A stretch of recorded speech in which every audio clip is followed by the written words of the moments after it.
Welcome to the Explainer.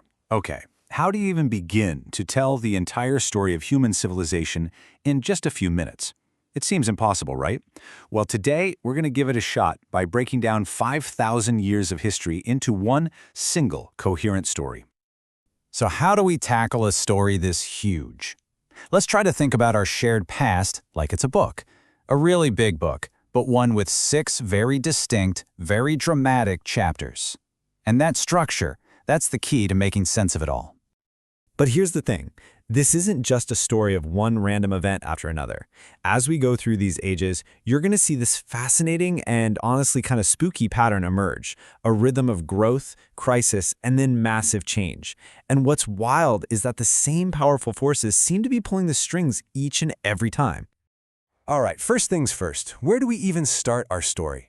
To really understand history, we first have to draw a line in the sand. A line that separates everything that came before from the moment we started keeping a record of ourselves. And this distinction is everything. History isn't just about what happened, it's about our ability to know what happened. The invention of writing was the absolute game changer. It's the difference between looking at silent artifacts and actually reading the words, the laws, the thoughts of people who lived thousands of years ago. So we can actually put a date on this, more or less, around 3300 BCE. This is the moment when cultures in a few key places, Egypt, Sumer in what's now Iraq, and the Indus Valley over in modern-day Pakistan, all started developing the first systems of writing.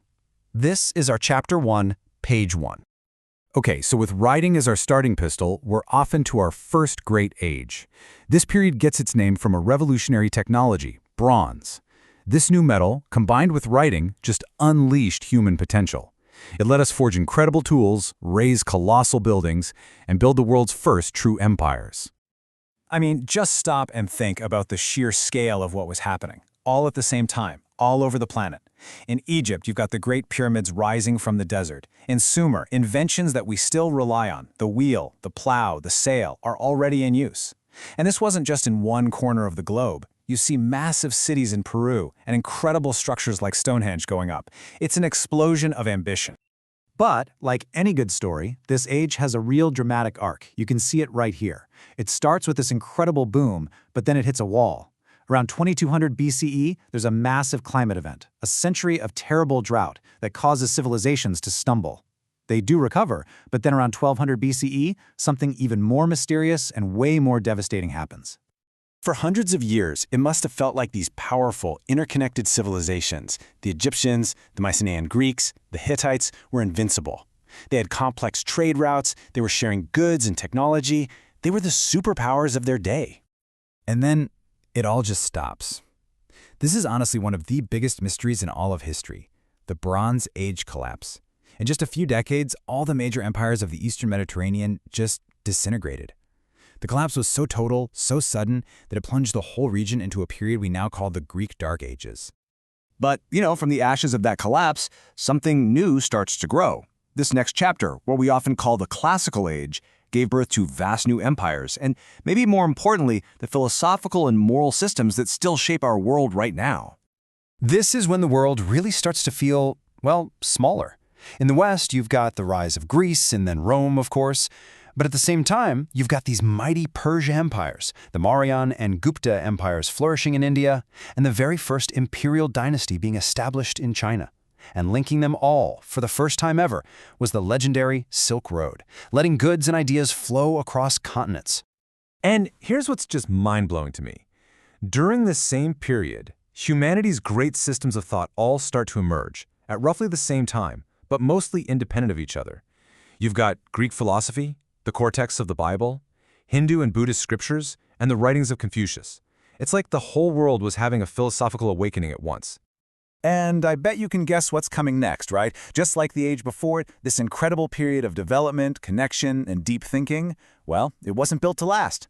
It too was brought to a crashing halt by another period of massive global disruption.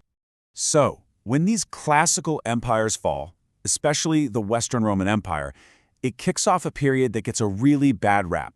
You've probably heard of it, the Dark Ages. But let's unravel that myth a little, because the story is way more interesting than the name suggests. And this is such a critical point to understand. That term, Dark Ages, it's really just a story about one part of the world, Western Europe. Because while Europe was struggling after Rome fell, other parts of the world were absolutely thriving.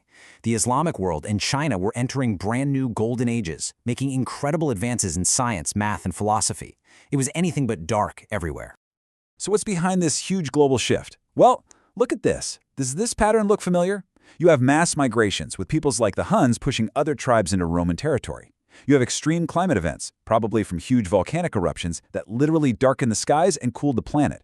And, for the first time on our list, a devastating pandemic, the plague of Justinian, the first recorded bubonic plague, which wiped out huge chunks of the population. All right, that brings us to our final historical age, the one that builds the world we live in. And it all kicks off with the single deadliest pandemic in human history, an event that wouldn't just end the old world, but would spark an age of change that just keeps accelerating. And what happens next is just this incredible chain reaction, a series of dominoes falling one after another. First, the Black Death hits, shaking the old feudal system to its core. Out of that chaos, the Renaissance blooms. That new way of thinking fuels an age of exploration, which in turn powers the scientific and industrial revolutions.